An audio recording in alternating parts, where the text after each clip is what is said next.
కూడా నన్ను ట్రోల్ చేసుకుని చేసుకో, నా ఎండుతో సమానం. ట్రోలర్స్కి చెప్పేది బరాబర్ చెప్తున్నా. ఒక సినిమా గురించి తెలీదు, ఒక హీరో గురించి తెలీదు, ఒక హీరోయిన్ గురించి తెలీదు, అందులో చేసే యాక్టింగ్ ఎవరైతే ఆర్టిస్టులు ఉన్నారో వాళ్ళ గురించి తెలీదు. అర్థమైందా? ఎవరి గురించి తెలియకుండా ఫోన్లో డేటా ఉంది కదా అని వీడియో పెట్టేసుకొని మొహం ముందు ఒక రింగ్ లైట్ పెట్టేసుకొని ట్రోలర్స్కి చెప్పేది మాట్లాడటం చాలా తప్పు. మీకు మాత్రం ముందు ముందు ఉంటుంది, ఎవరో ఇంకా గట్టిగా పట్టుకోవాలా, పట్టుకుంటే మాత్రం వేరే లెవెల్ ఉంటుంది భయ్యా. చూసుకోండి ట్రోలర్స్, జాగ్రత్తగా ఉండండి. అది రెడీ అన్న మొన్న సక్సెస్ మీట్ లో అల్లు అర్జున్ గారు రేవంత్ రెడ్డి గారి పేరు చెప్పడంలో తడబడ్డారు. ఆ ఇష్యూని బేస్ చేసుకొని ఇప్పుడు హడావుడి అరెస్ట్లు అనేది ఒక వార్త అయితే వస్తుంది. దాని మీద అభిప్రాయం ఏమో అనుకోవచ్చు, అది కూడా అనుకోవచ్చు. సో వెనకమాల సీఎం ఉన్నా పిఎం ఉన్నా అక్కడ దిగింది చిరంజీవి గారు, వెనకమాల ఉంది పవన్ కళ్యాణ్ గారు. సో దాని వల్లనే బెయిల్ దొరికింది. సో ఎంత గొడవల్లో ఉన్నా ఈ టైంలో వాళ్ళిద్దరూ వచ్చారు అంటే బా సూపర్. ఇండస్ట్రీలో ఇలాంటి ఒక రోజు ఇంకా ఎప్పుడు కూడా చూడలేం మనం. ఎందుకంటే ఎంతోమంది మనమే చూసాం, కల్లారు వచ్చి కెమెరాలు పెట్టి మనమే వెళ్ళి తీసుకున్నాం. అరే పవన్ కళ్యాణ్ ఫ్యాన్స్ కొట్టుకుంటున్నారు, అల్లు అర్జున్ ఫ్యాన్స్ కొట్టుకుంటున్నారు, చిరంజీవి ఫ్యాన్స్ కొట్టుకున్నారని. సో కానీ ఈ రోజున వీళ్ళందరూ కూడా ఈ ఫ్యామిలీ మొత్తం దగ్గర అయిపోయిందంటే ముందుగా హ్యాపీగా ఫీల్ అవ్వాలి మనం అందరం కూడా. ఓకేనా? మాత్రం చెప్పండి. ఓకేనా? అరెస్ట్ జరిగిన సంఘటన ఏదైతే ఉందో, అంటే పోలీసులు 10 కార్లు వేసుకుని వెళ్ళటం, 30 మంది వెళ్ళటం, వీడియోలు తీసుకుంటూ హల్చల్ చేయటం, ఇదంతా సంఘటన చూసి ఎలా అనిపించింది? ఎలా అనిపించిందంటే మీరు అక్కడ విజువల్ చూసారో లేదో, నేనైతే చూశాను. అల్లు అర్జున్ గారు ఇంత కూడా భయపడలా. ఈయనమ్మ తగ్గేదేలే అని కాఫీ తాగుతూ కూర్చున్నారు. వాళ్ళు వస్తా కూడా నిలబడినే కూర్చొని ఇవ్వయా కాఫీ తాగారుగా అది.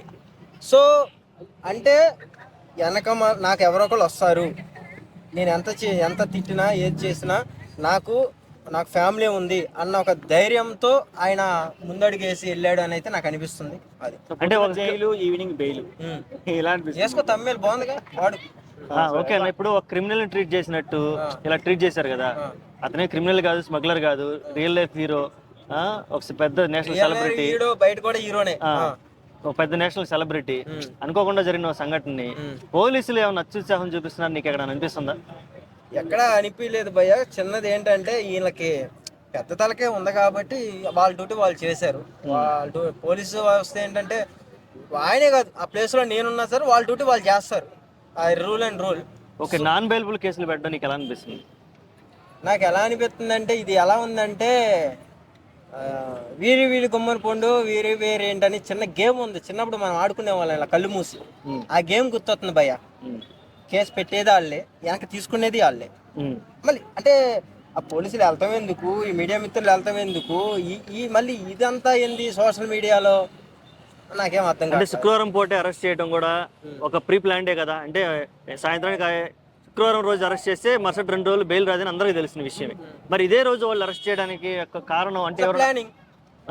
అంటే ఈ ప్రీ ప్లానింగ్ స్కెచ్ అంతా ఎవరు ఇచ్చి ఉండొచ్చు అంటావు? ఎవరు ఇచ్చారన్నది కింద కామెంట్స్ లో వాళ్ళు వేసుకుంటారు. నా నోటితో నేను చెప్తే బాగోదు భయ్య.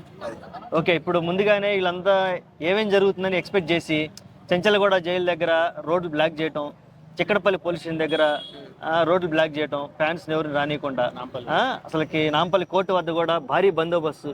అంటే సెలబ్రిటీ ఎంతైనా సరే పోలీసుల కంటూ ఒక అంచనా ఉండిపోయింది, అంటే ఏం జరుగుతుంది అని. వీళ్ళు ఏం చేస్తున్నారు వీళ్ళ క్లారిటీ ఉంది. అంటే ఈ క్లారిటీ ఇంత జరగకంటే ముందు నా అభిప్రాయం ఏంటంటే అల్లు అర్జున్ గారిని డైరెక్ట్ స్టేషన్కి పిలిపిస్తే మీరు వివరణ ఇవ్వాలి, మీరు ఎక్స్ప్లెనేషన్ ఇవ్వాలి, రమ్మంటే బాగుండేది కదా అని నేను అనుకుంటున్నా. మరి నీ అభిప్రాయం ఏంటి? సోషల్ మీడియాలో కొంచెం బాగా కనపడాలి కదా. ఎవరు పోలీసులా? ఎవరైనా కొంచెం కనపడాలి, వైరల్ అవ్వాలి, కొంచెం వీడియోలు బాగా వెళ్ళాలి, యూట్యూబ్ మొత్తం మళ్ళీ షేక్ అవ్వాలి అన్న చూస్తుంది. ఇది ఏమైనా చేశారేమో. అది చాలా కేసులు ఉన్నాయి, ఈ కేసుని బాగా అత్యుత్సాహంగా చూపించారని చెప్పేసి. చాలా కేసులు అంటే దొంగతనం కానీ, రేప్ కేసులు కానీ, మిస్సింగ్ కేసులు కానీ చాలా కేసులు ఉన్నాయి. దాని మీద చూపించాల్సిన ఇంట్రెస్ట్ దీని మీద చూపించలేదు అంటే మరి వాళ్ళకే తెలియాలా. అధికారంలో ఒక సీట్లో, ఒక పెద్ద సీట్లో ఒక పెద్ద ఆయన కూర్చొని ఉంటారు కదా. సో ఆయన ఆలోచించాలి ఇవన్నీ. మనకు తెలియదు కదా. వాళ్ళు అంటారు ఏ తాడు బంగం తెలియని వాళ్ళు నీకు రాజకీయం ఏం తెలుసు, ఏం మాట్లాడతాను, మళ్ళీ నన్ను వేసుకుంటారు. సో దాని గురించి మనం మాట్లాడకూడదు. తెలియనప్పుడు తెలియని విషయం మాట్లాడకూడదు, తప్పు అది. వైఎస్ జగన్ గారు కూడా స్పందించారు అల్లు అర్జున్ ఇష్యూ మీద. దీన్ని ఎలా చూడాలంటే? స్పందిస్తారు. ఎందుకు స్పందిరు? ఎందుకంటే ఫస్ట్ అసలు పుల్ల పెట్టింది అక్కడ కదా. ఫస్ట్ పవన్ కళ్యాణ్ గారికి అండ్ దీనికి పుల్ల పెట్టింది అక్కడే కదా స్టార్ట్ అయింది. ఆయన స్పందిపోతే ఇంకెవరు స్పందిస్తారు? నేను వెళ్ళి స్పందినా? ఏం భయ్యా క్వశ్చన్? సో చిరంజీవి గారు వెళ్ళడానికి బెయిల్ వచ్చిందంటారా? చిరంజీవి గారు ఆయన ఇంటికి వెళ్ళడానికి బెయిల్ వచ్చింది. అది ఆల్రెడీ చెప్పాక భయ్యా, చిరంజీవి గారు ఆల్రెడీ బయలుదేరి ఇంటికాడికి వెళ్ళారు. పవన్ కళ్యాణ్ గారు కూడా సపరేట్ ఫైట్ లో వచ్చారు కాబట్టి హైదరాబాదు. సో వీళ్ళిద్దరు కదిలి వచ్చారు కాబట్టి అవకాడోడికి అనుకున్నాను.